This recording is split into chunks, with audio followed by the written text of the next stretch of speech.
안녕하세요. 김태훈의 현명한 투자자 방송 시작하겠습니다. 오늘은 메디프론과 쿼타 매트릭스에 대해서 좀 말씀을 드리겠는데요.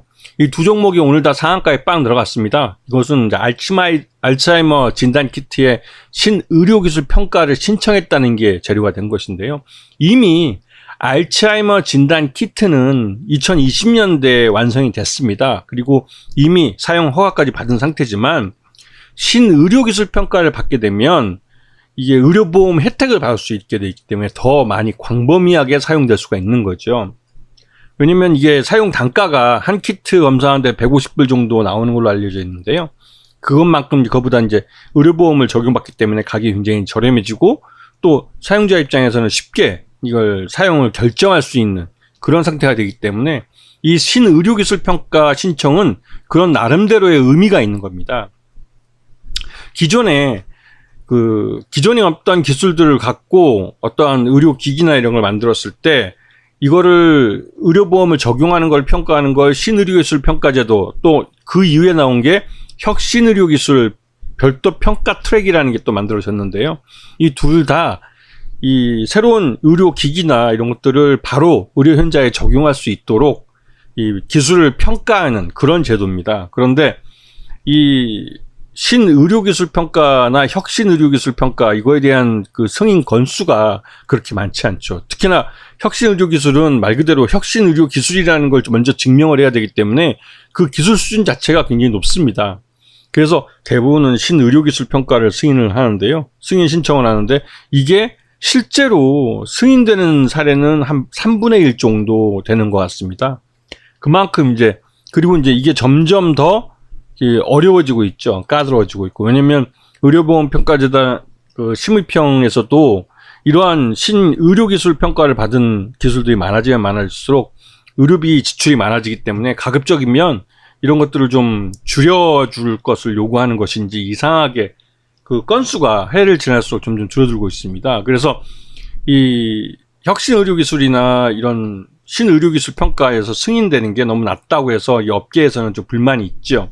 그럼에도 불구하고 이러한 것들을 지정하려고 하는 이유는 말 그대로 새로운 기술이 의료 쪽에 반영이 돼서 도입이 돼서 이제 어떠한 치료 기기나로 개발이 됐을 때 보다 빠르게 환자들에게 적용될 수 있도록 의사들이 마음 놓고 이 승인, 그러니까 진단을 하고 이거에 대한 어떤 처방을 내릴 수 있도록 해주기 위한 기술적인 디포트, 그러니까 서포트가 들어가 주는 거죠. 자, 그래서 식약처가 여기서 이런 신의료기술이나 이런 신청을 받아서 이거를 신의료기술평가위원회라는 데를 통해서 기술 평가를 하고, 그리고 최종적으로 여기서 유효성이나 안정성이 확인이 되면 이거를 신의료기술로 승인을 주고, 그럼 심평원에선 이거에 대한 비급여를 등재를 하게 됩니다. 그렇게 되면 의료기관에서는 이 의료기기를 사용할 수가 있는 거죠. 자, 그런데 이게 오늘 이 업체, 메디프론이라는 업체하고 이 앞에서 설명드렸던 업체, 이 쿼타 매트릭스라는 업체는 모두 다 요번에 알츠하이머성 이 진단 기기에 대한 관련된 이런 신청을 한 겁니다.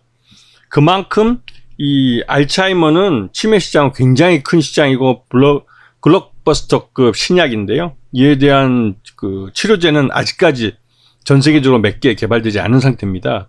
그래서 조기에 진단을 해서 조기에 치료에 들어가면 암처럼 이 치매율을 굉장히 낮출 수 있다고 의료계에서 말이 나오고 있는데, 그에 따라서 이 진단기기도 굉장히 중요한 의료기기가 되는 거죠. 이 메디프론과 쿼타 매트릭스가 만든 알츠하이머 진단 키트는 기본적으로 메디프론이 원천 기술을 갖고 있고, 이 원천 기술을 쿼타 매트릭스에 이전하면서 쿼타 매트릭스가 만든 진단 키트입니다.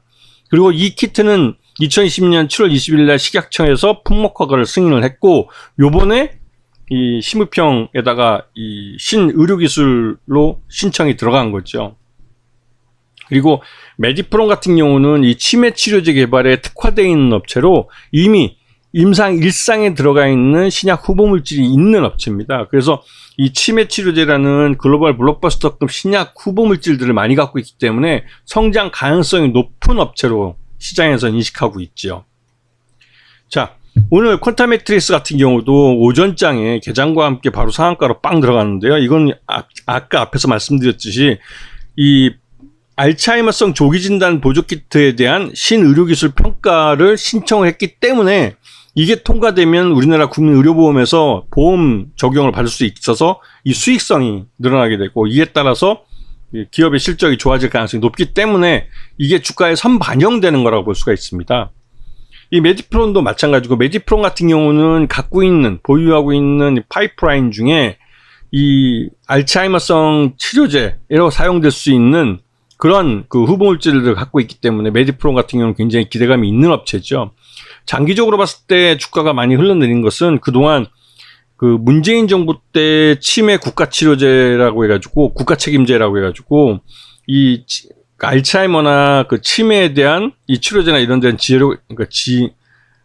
지원이 많았었지만, 윤석열 정부 들어와서 그 과거 문재인 정부에서 했던 정책들이 대부분 다 엎어지면서 이 또한 치매 국가책임제도 엎어질 줄 알았는데, 요번에 보니까 이 의료 쪽이나 바이오 쪽은 너무 어려워서 그런지 기존 제도를 그냥 건들지 않고 그냥 놔둔 것 같습니다. 그래서 요번에도 이 치매 국가책임제의 연장성산에서 이 치매에 관련된 이 여러 가지 지원 제도가 요번에도 또 논의가 되고 실제로 예산이 집행이 될 것 같습니다.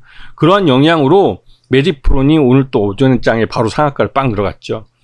이게 치매에 대해서는, 특히 이제 알츠하이머성 치매 같은 경우는 글로벌리 그 노인 국가들, 즉 선진국에 있는 노인 국가들에서 많이 발병하고 있고 하기 때문에 시장은 충분히 큰 그런 사업 분야입니다. 이에 대해서 누가 먼저 알츠하이머성 치료제를 만드느냐, 이 싸움인데, 우리나라는 후발주자로 좀 늦어지긴 했지만 최첨단 기술을 이용해서 보다 효율적이고 안전한 그런 그 치매 약들을 만들고 있어서 나름대로 이 라이센스 아웃에 대한 가능성이 큰 그런 업체들을 갖고 있죠.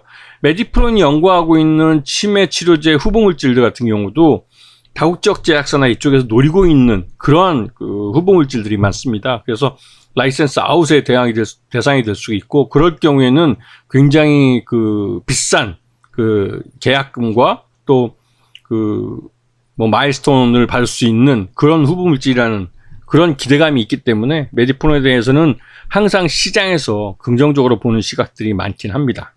자, 오늘 방송 여기서 마치겠습니다. 감사합니다.